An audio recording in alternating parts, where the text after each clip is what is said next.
nim ko nanawa yo gorko mawdo no assalamu alaikum alaikum salam ay bismillah ustaz ko nyande jam basu en hawri ladde tuba ko bangi we hande nodda waade dewra Ada suwe ke ya be wuro ko onon le no yit no nyalande de dum milu mawde be hakko sogo ngani arane fu yette Allah san sabe wadere wala hambe ani dewran be golleji mabbe walla no kula ana be gadina suka fu bindir ko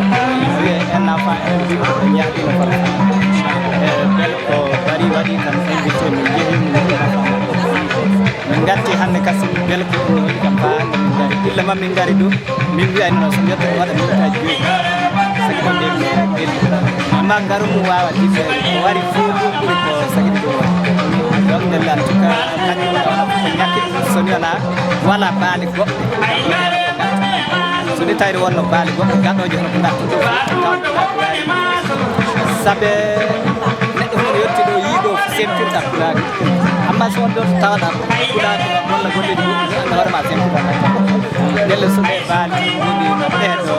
tawi anu dum wala no dedo golle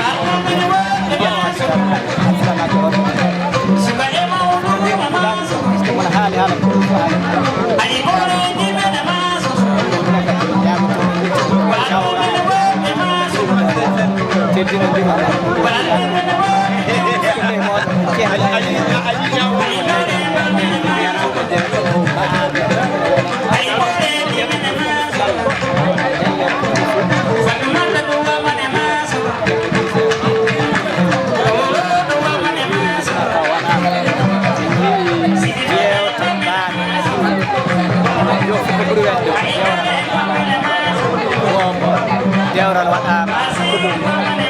ñaago Allah dewra wada tunno siddo wadi tawa inshallah den jajjire dewra mais mi dara e sakka ane une fois c'est vrai au financement wanda mais na fa sabe so di activité bi na watti te mi ko modi so na way tay fay so sorti di sera le katti c'est-à-dire ni on hande ka ma hande ka belgo non septiro an ta e wana pombe bias wolle di vraiment fofo ma ustaz fofo sama jam